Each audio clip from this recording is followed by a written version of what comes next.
In 2014, Russia seized Crimea. But Crimea was not won in a single day. Long before Russian troops took control of the peninsula, Moscow had spent years building influence, maintaining a permanent presence, and gradually creating facts on the ground. The lesson was simple. Вношу в Федеральное собрание и прошу рассмотреть конституционный закон о принятии в состав России двух новых субъектов Федерации – Республики Крым и города Севастополь. Major powers do not always expand their influence through invasion. Sometimes they do it through persistence. A ship appears, then it returns, then it stays. Eventually, what once seemed unusual begins to feel normal. And once something becomes normal, challenging it becomes far more difficult. Now, thousands of miles away in the Indo Pacific, a similar question is beginning to emerge. Not because of tanks, not because of missiles, but because of a single Coast Guard ship. Over the past week, a Chinese Coast Guard vessel identified as CCG 5304 has been operating as close as 27 nautical miles from the Philippine island of Luzon. That's roughly 50 kilometers from shore. Not a disputed reef, not a remote outpost. The Philippine mainland. The vessel ignored repeated radio challenges from the Philippine Coast Guard and continued operating near several locations off western Luzon. You do not possess any legal authority to patrol inside the Philippines' exclusive economic zone. No collision occurred. No shots were fired. Yet Philippine authorities responded immediately. Why? Because this story is not really about one ship. It is about geography. It is about strategy. It is about how China is increasingly using Coast Guard vessels to reinforce its claims across the South China Sea. It is about why the Philippines has turned transparency into a weapon. It is about one of the world's most important maritime choke points near Taiwan. And it is about a growing competition that is moving closer to the Philippine mainland.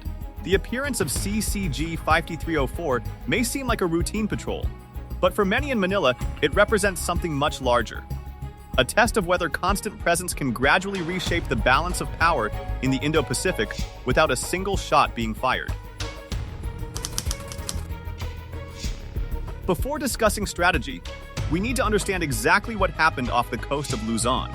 According to the Philippine Coast Guard, Chinese Coast Guard vessel CCG 5304 has been operating in waters west of Luzon since at least June 16.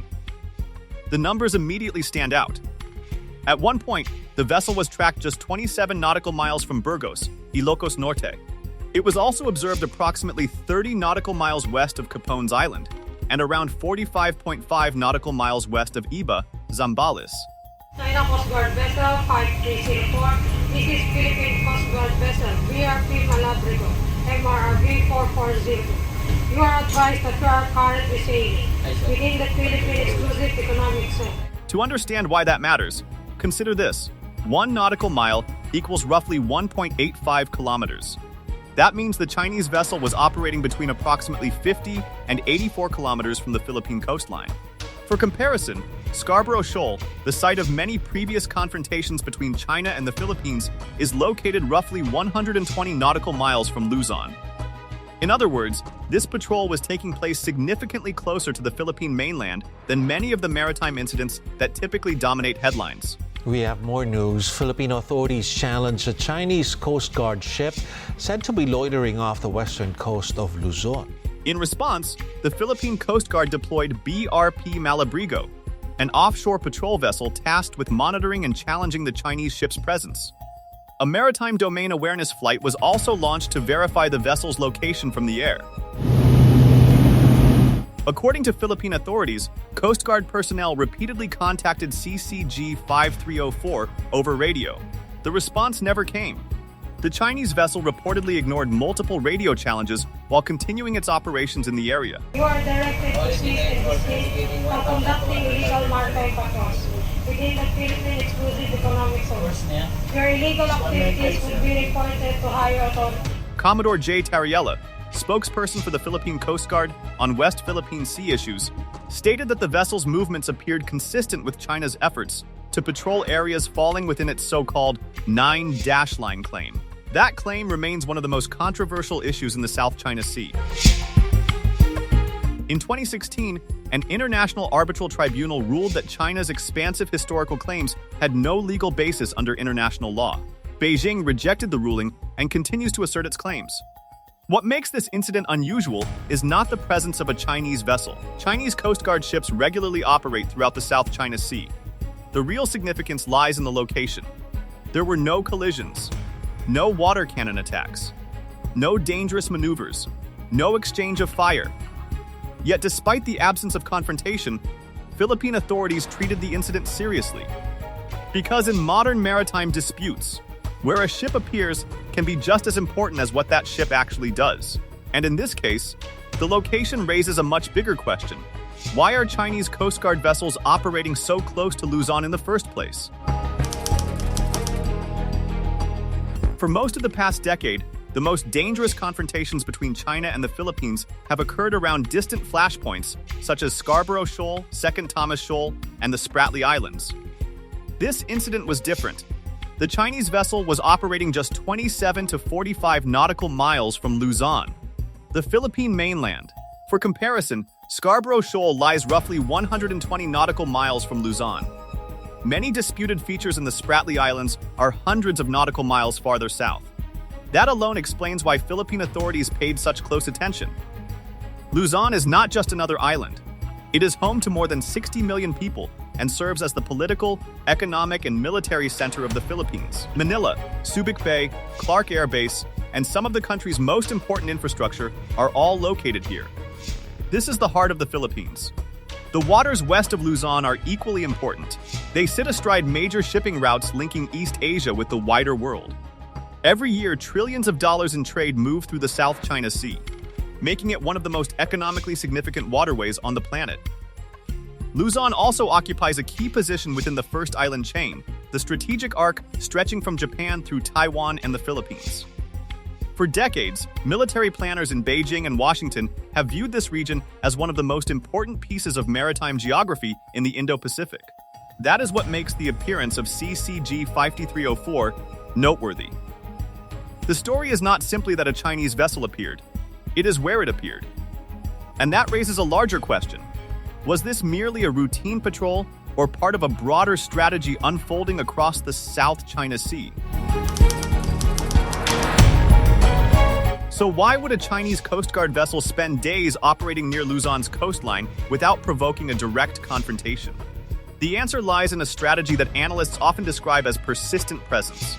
Instead of using military force, China increasingly relies on Coast Guard ships, maritime militia vessels, and regular patrols to reinforce its claims in disputed waters. The logic is simple. The more often Chinese vessels appear in a particular area, the more normal their presence becomes. Over time, that presence can shape perceptions, influence behavior, and strengthen Beijing's claims without firing a single shot. This approach has become a defining feature of China's activities across the South China Sea. According to China's Coast Guard law, which took effect in 2021, Chinese Coast Guard vessels are authorized to protect what Beijing considers its maritime rights and interests. The problem is that many of those claimed waters overlap with the exclusive economic zones of neighboring countries. That is where friction begins. For Beijing, patrols by vessels like CCG 5304 demonstrate jurisdiction and reinforce China's position. For the Philippines, those same patrols are viewed as challenges to its sovereign rights. What makes this strategy particularly effective is that it operates below the threshold of war.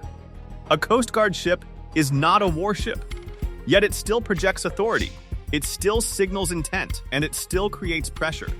That is why the incident near Luzon matters. The vessel was not there to fight a battle. Its presence alone was the message. And for the Philippines, the challenge is ensuring that such activities do not gradually become the new normal. When people think about territorial disputes, they often imagine dramatic moments.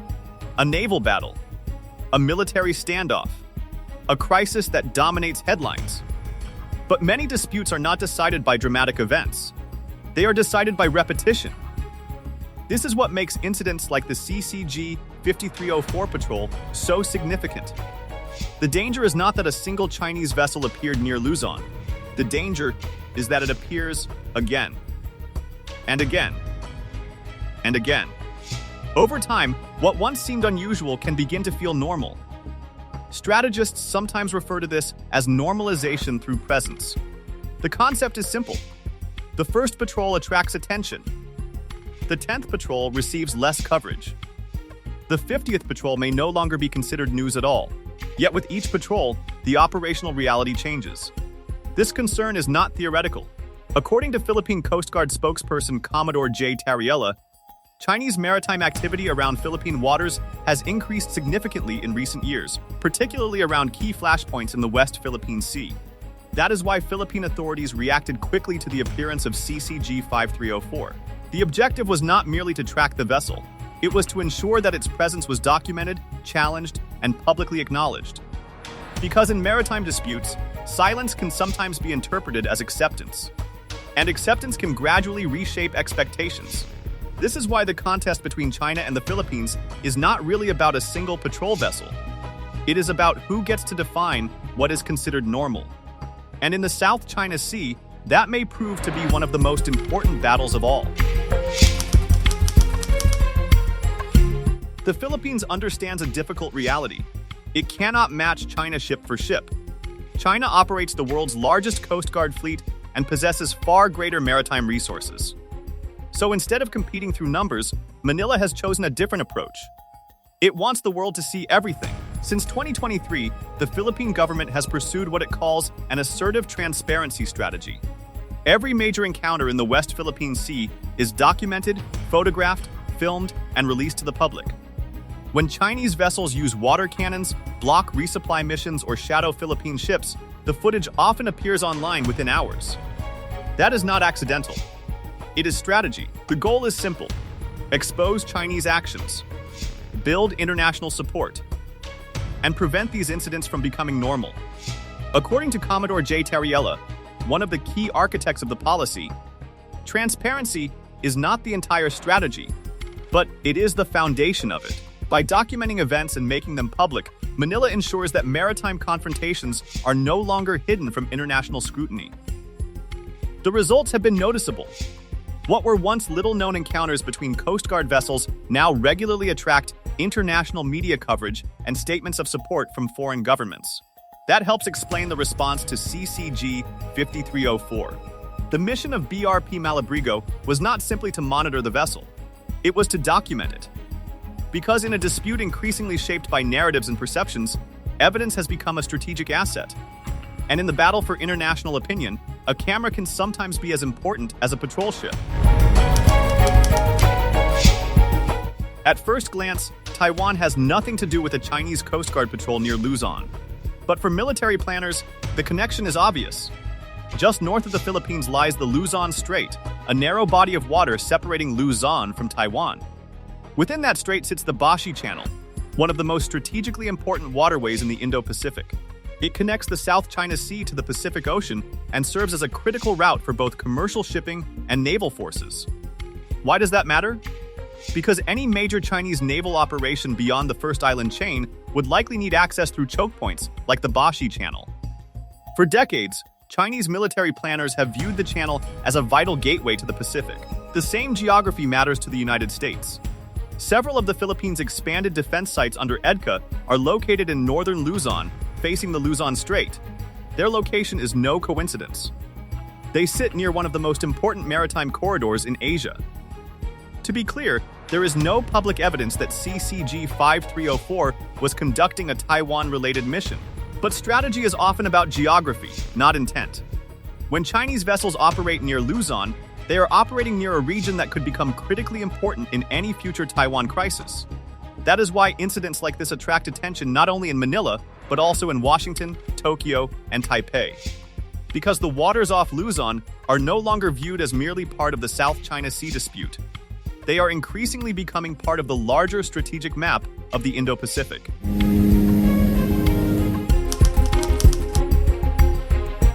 If CCG-5304 was not conducting military operations, then what exactly was China gaining from this patrol? Three things: information, experience, and legitimacy. Every patrol helps Chinese crews gather information about shipping patterns, Coast Guard responses, and activity in the surrounding waters. It also builds experience. The more frequently Chinese vessels operate near Luzon, the more familiar they become with local conditions, routes, and operating environments. And finally, legitimacy. Each patrol reinforces Beijing's claim that these waters fall within its sphere of interest. Even when those claims are disputed, repeated presence helps demonstrate capability and intent. That is why incidents like this matter. The value of a patrol is not measured by what happens on a single day. It is measured by what hundreds of patrols can achieve over time. And that is exactly what makes the competition in the South China Sea a long-term contest rather than a short-term crisis.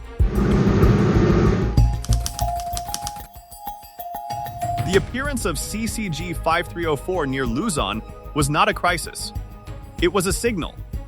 A reminder that the struggle in the South China Sea is increasingly being fought through presence, persistence, and pressure rather than open conflict. For China, every patrol reinforces a claim. For the Philippines, every patrol must be challenged. And as these encounters move closer to the Philippine mainland, the question is no longer whether the competition is continuing. The question is how far it will go and who can sustain it the longest.